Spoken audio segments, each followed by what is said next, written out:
to the Athletes in Motion podcast, From Race to Recovery, with your hosts, Tom Riegel and Kenny Bailey.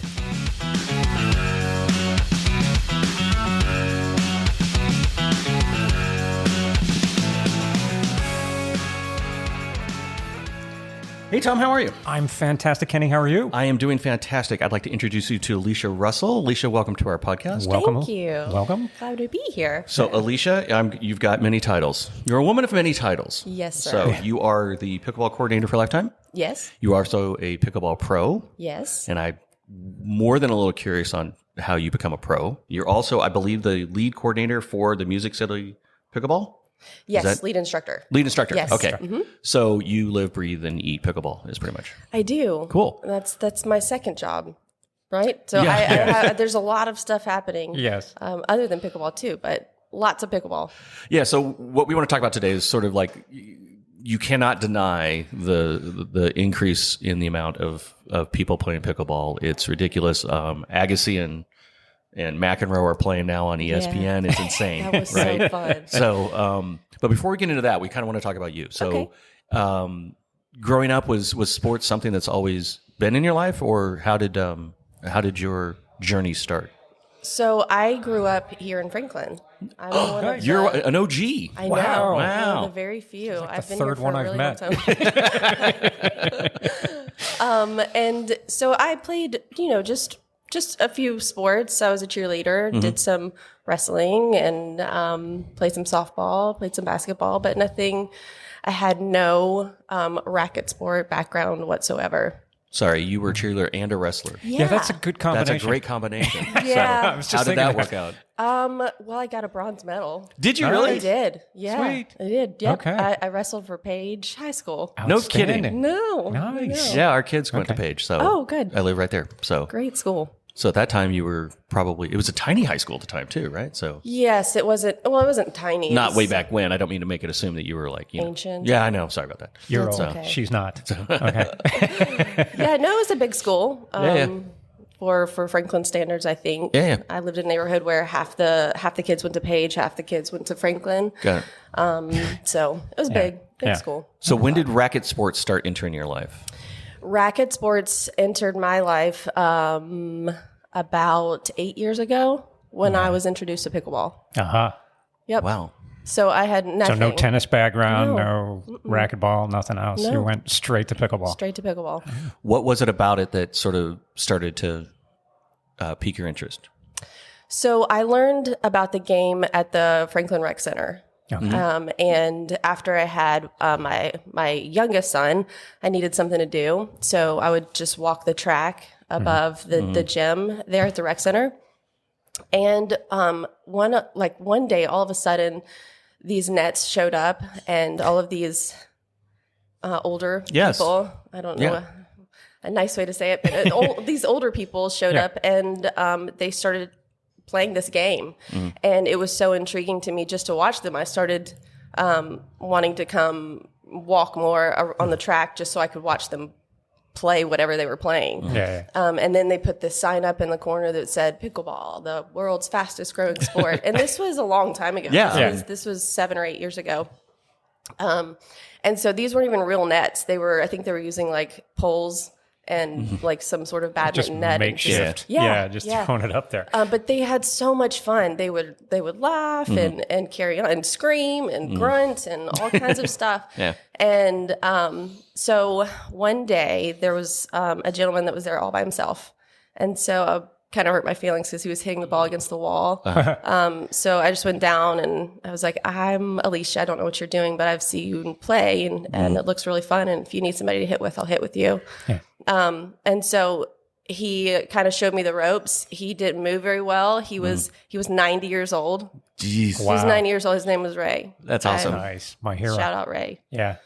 And so he taught me the game, and they were all so kind and funny, and Yeah. it was just like this weird kind of community. I was probably the youngest by maybe 20 years or so. And I think that's what's intriguing about this whole thing is how pickleball became a thing. Is normally it starts out with like kids are skateboarding, and all of a sudden skateboarding becomes snowboarding, that kind of thing. Yeah. Right? Most sports start as a younger one, and then older folks do. This is one of the rare sports where you have people that are in their 60s and above that are playing kind of a recreational sport. That all of a sudden, how come do you think it?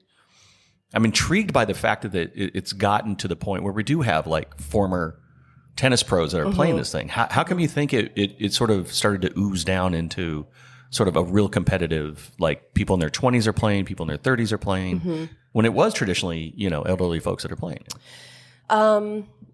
Well, so at the times that I was going to play, it was in the morning. And so mostly there were retired people, obviously, but, then there was like later times and to play, like the opportunity to play later in the evenings, and so I kind of filtered up to the later times and saw that there was much younger people that also played this game, which I hadn't seen before. Sure.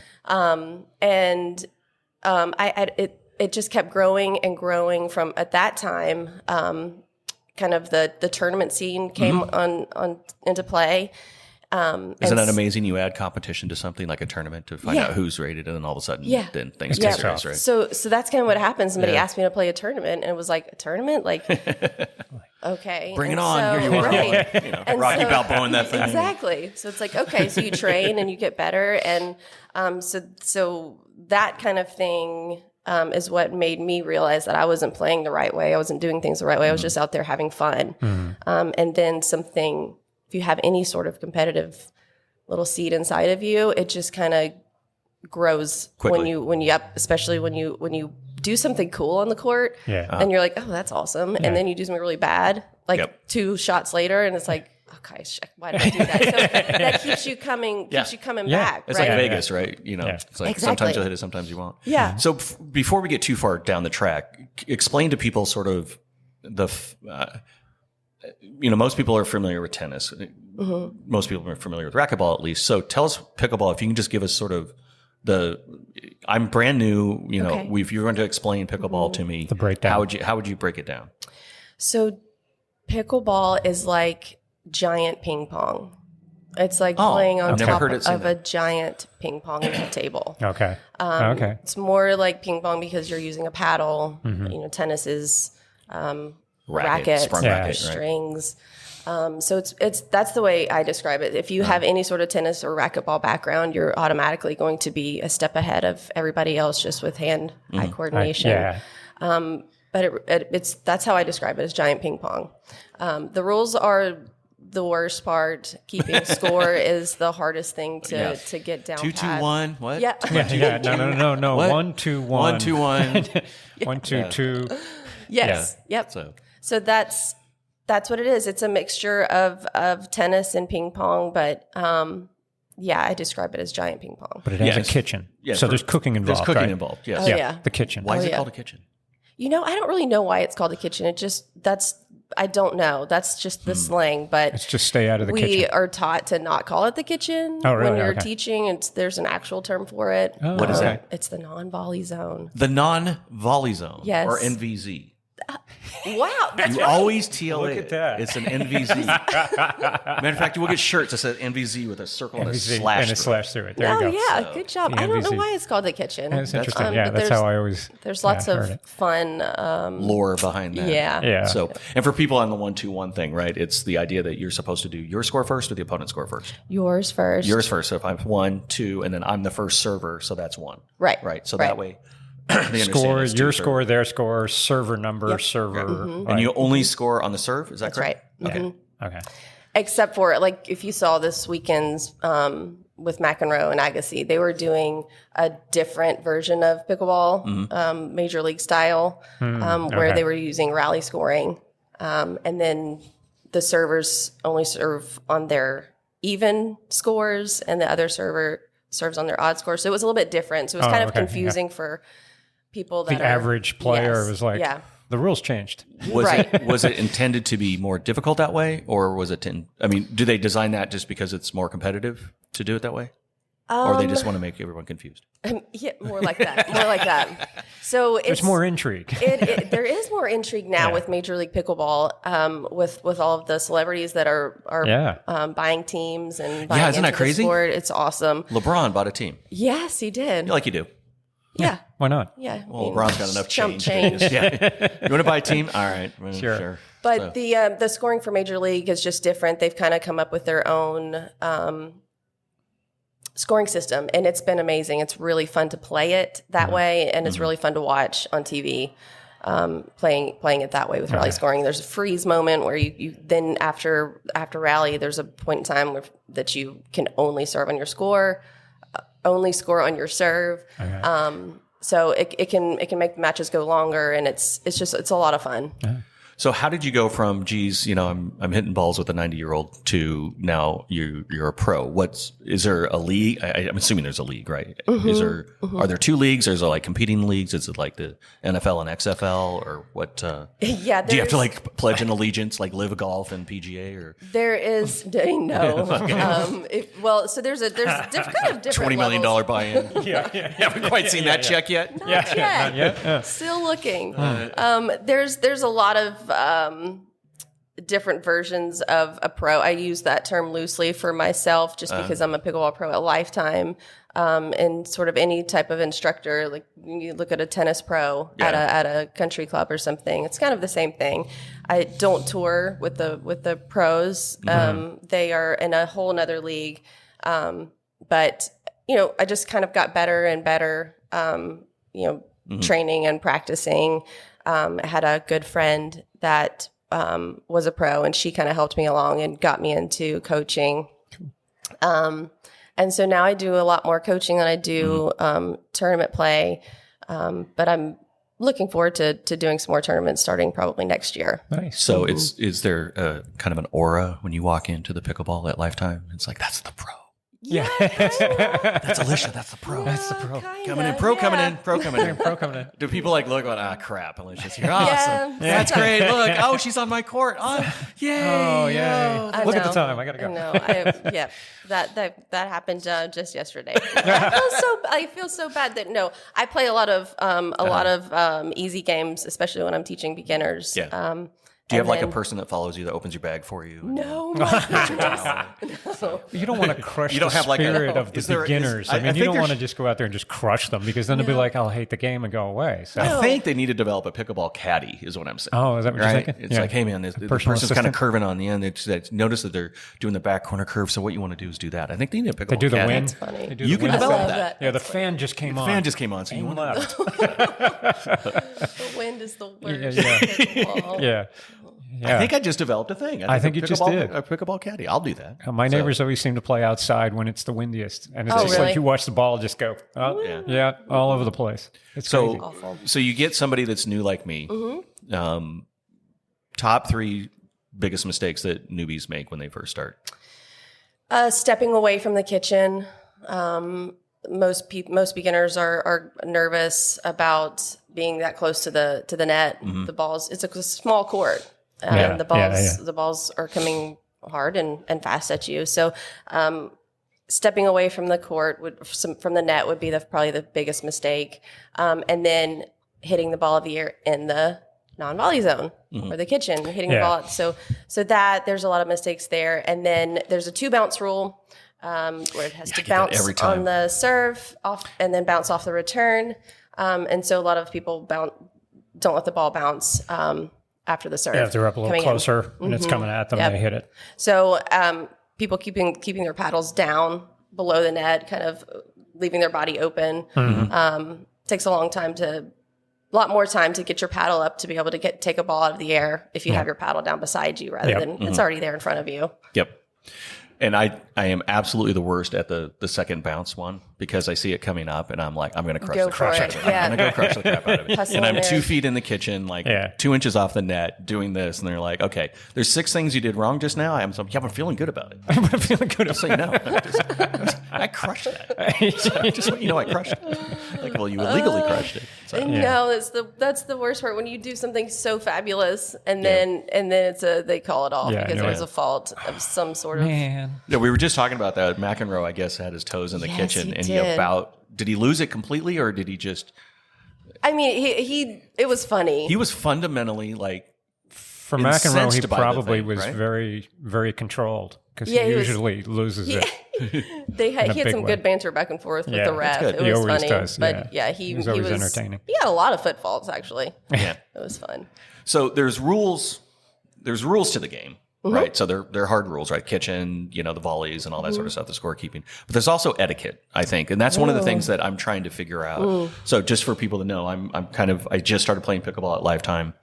I'm kind of a noob. I've played racquetball before, so Okay. I feel comfortable with a paddle, and it's great. For lateral movements because Right. we're triathletes. I tend to move forward. That's all I do is Lateral's not in our we go DNA. forward. We So this swim is good forward, practice we bike for us. forward, I we gotcha. run forward. Yeah. We do everything forward. There's nothing sideways about it. Yeah.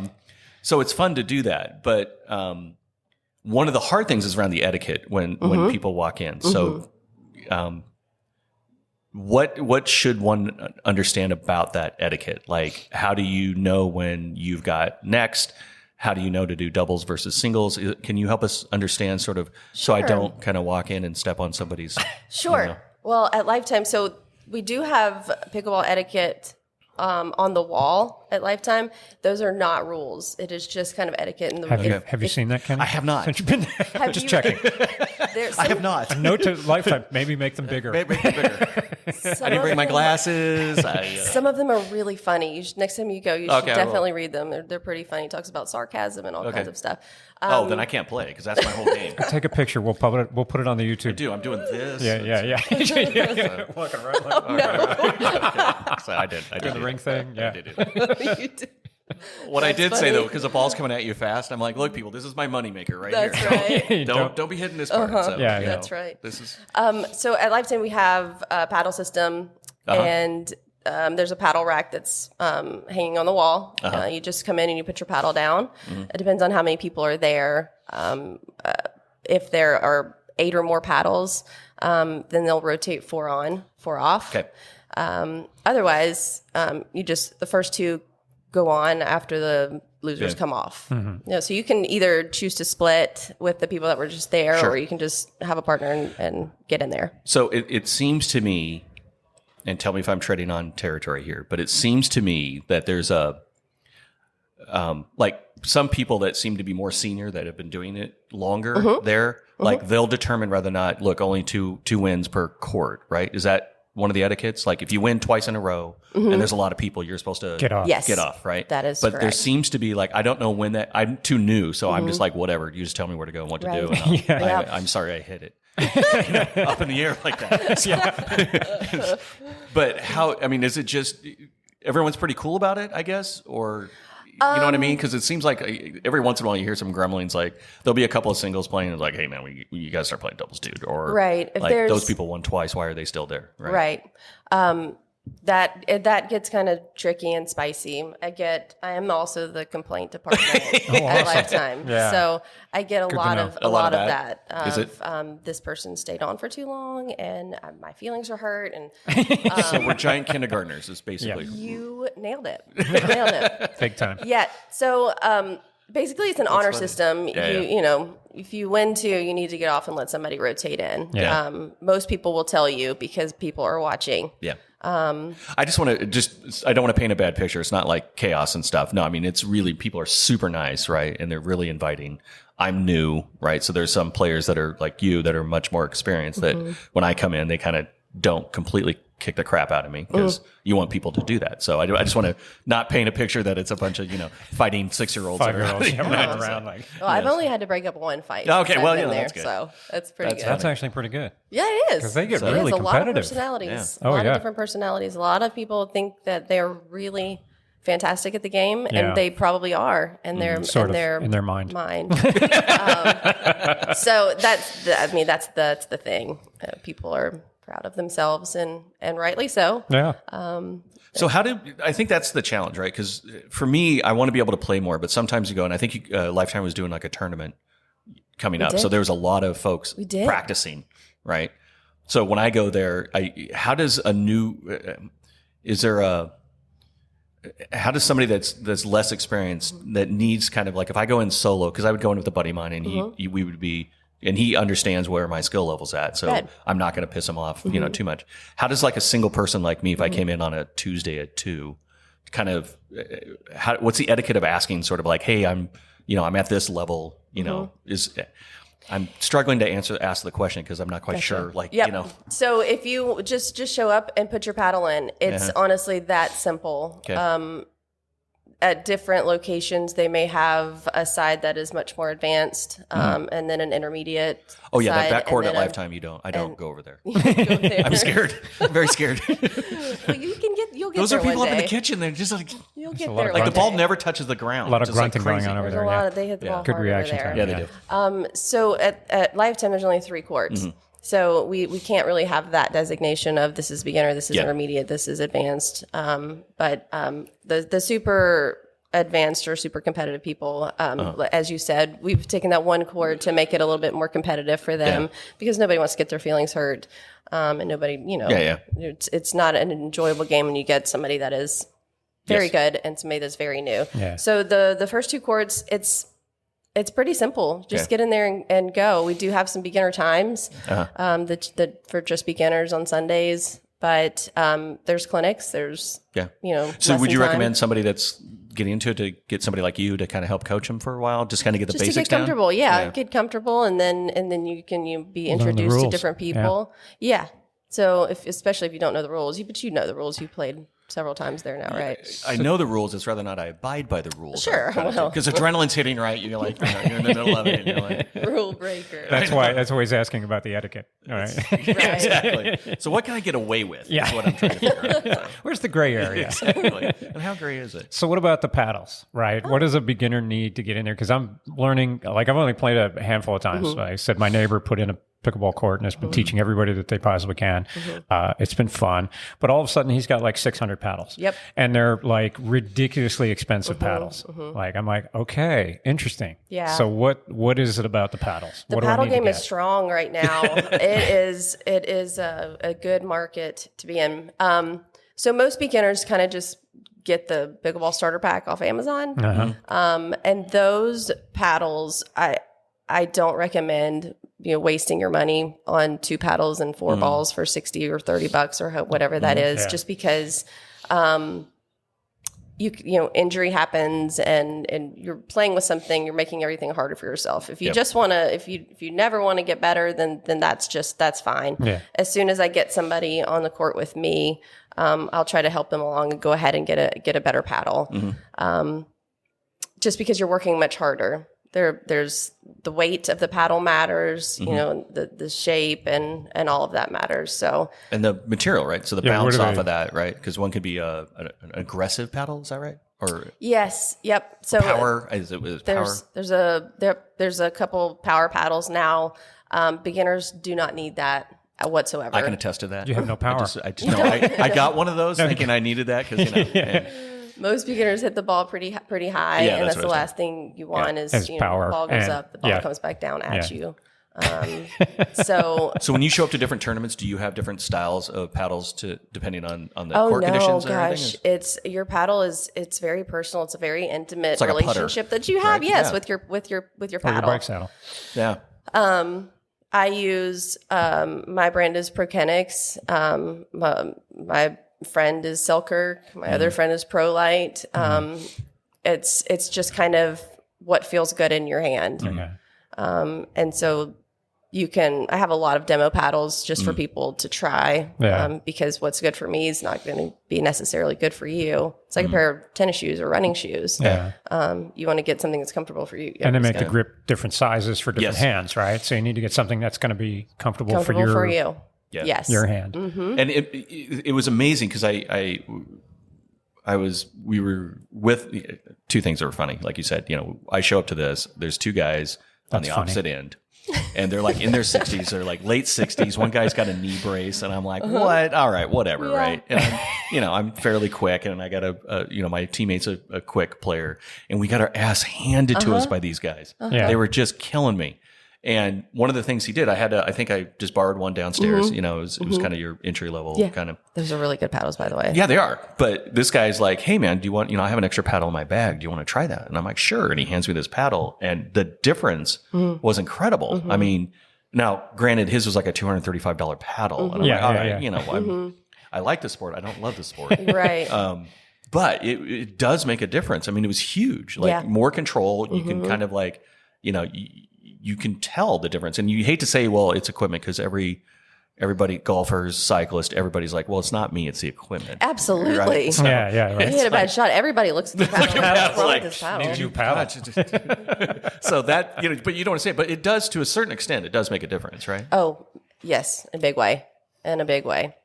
So when you show up to these tournaments, or you're playing somebody, it was kind of an interesting, because I remember talking to my coach one time was a track. He was a half marathon kind of specialist, right? He already knew when he showed up to the line what position he was going to be, first, second, or third, because he knew which runners were going to show up. He's like, oh, that guy's really fast. I don't have a chance. So, and they were that good. When you show up to a pickleball tournament, and opponents that you've played before, are you like, okay, this is what I need to do, or this person tends to do this? What are those things that you're looking for? Is it like, do they have a particular style which they hit it? Is there seems to be some English you guys can put on the ball? Yes. That scares the crap out of me. Like I literally whiffed it, right? I had a guy do that, and I thought it was going to land, and I'm like, and now he calls me Whiffy, because it was like, it was supposed to be here and it stopped. Yeah. So explain to me kind of, when you get prepped for somebody like that, what do you generally look for?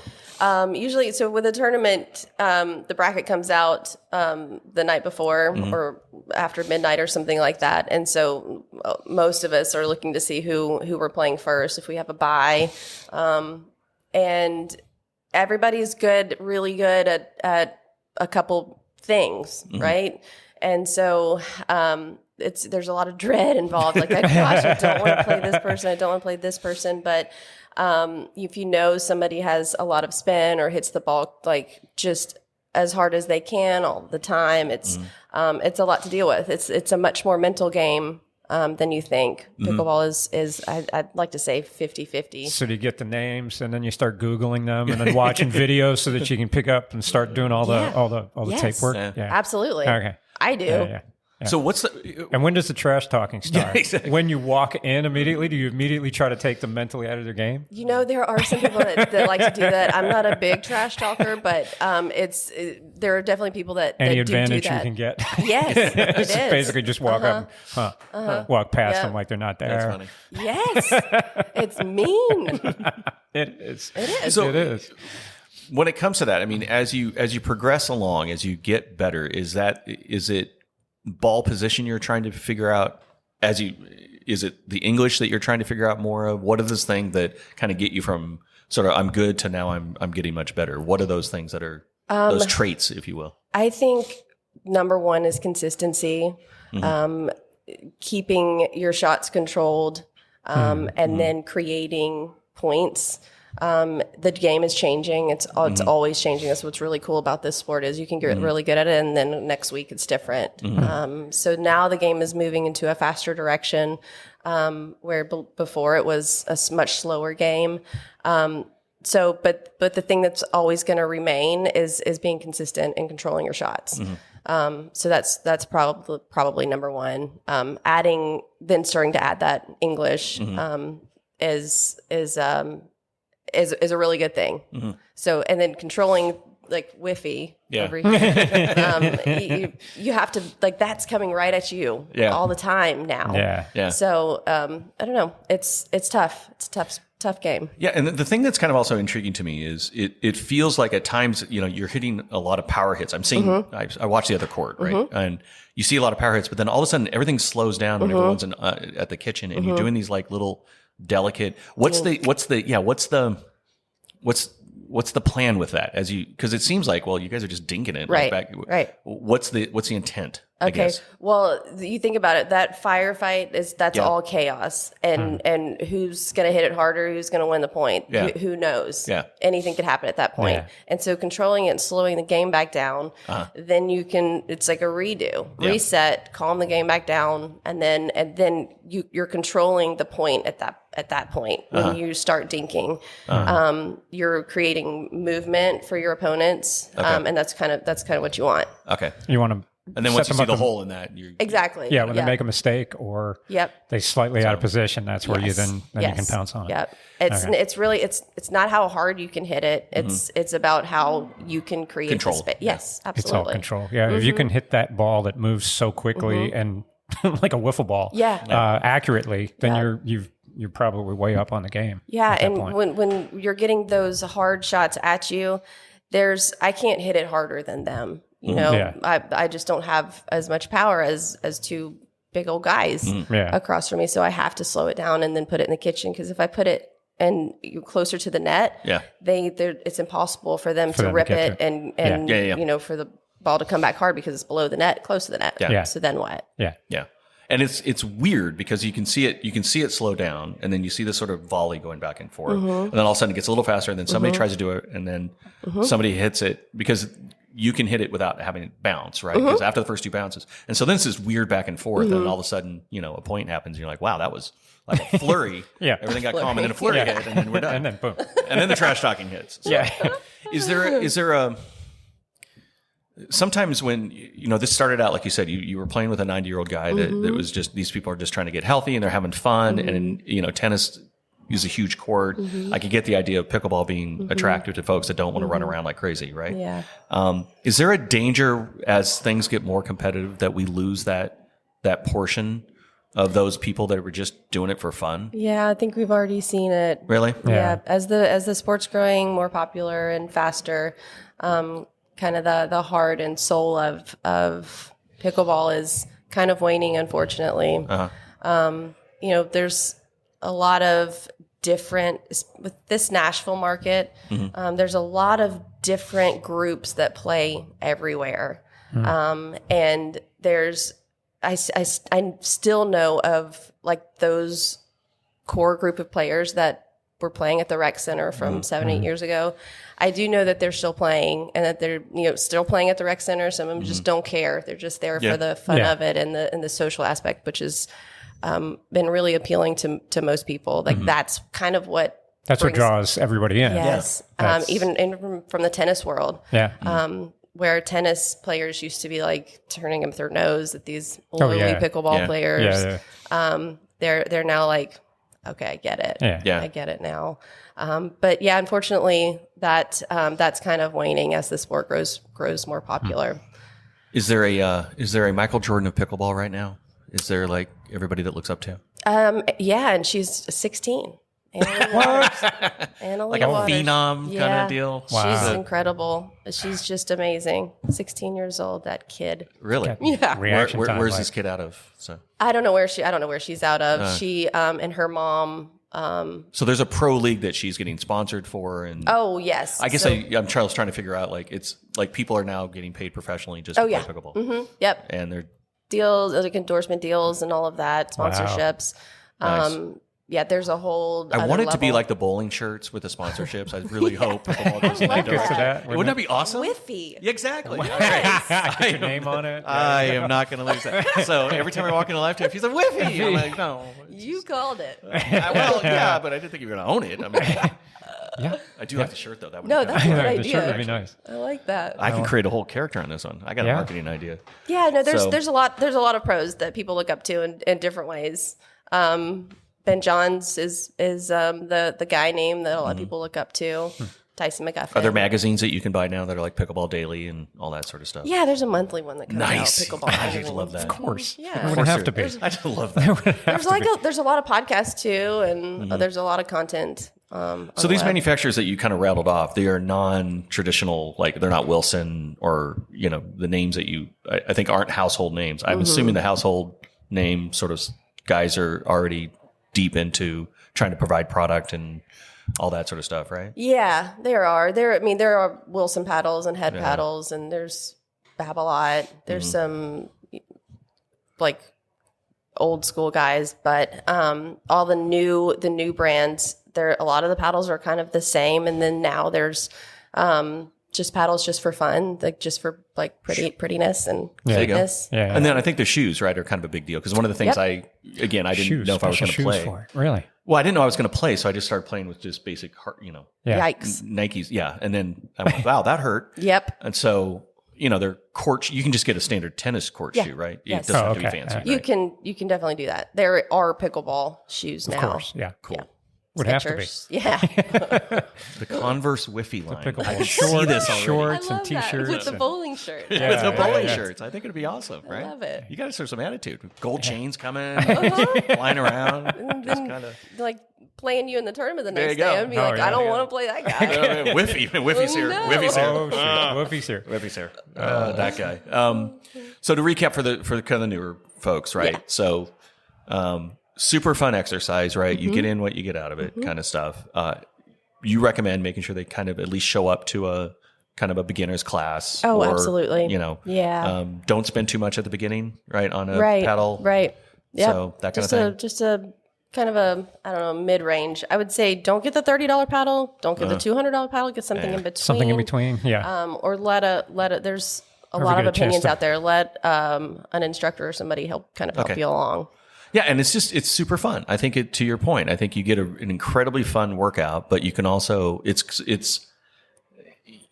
feels more inclusive, right? Because you're watching other players and you're seeing what's going on. Oh, that's the other rule too. If a ball rolls into your court, Yeah. you have to stop play and Don't go get it.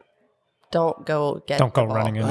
in. No, don't do it. Wait for them to little help. Just call ball. Yeah. That's Okay. it. Yeah, if somebody's in the middle of a point and you come running onto the court or go behind, that's a pet peeve of mine. It's kind of like a tennis thing too. Yeah, you don't do that in tennis either.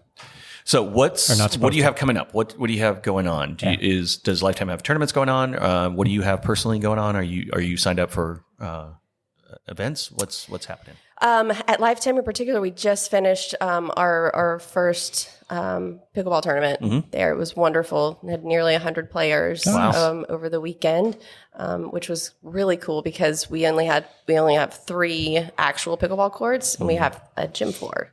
So we had to use the gym floor and the court surface. So that was a challenge using 2 different balls. That changes things up. Yeah. And the lighting over there is different. You can hardly see the ball. Ball matches the floor over there on the gym floor. But anyway, it was wonderful. And we're going to do another tournament in the summer. Great. People are very excited about it and kind of clamoring for more. So we have leagues starting soon.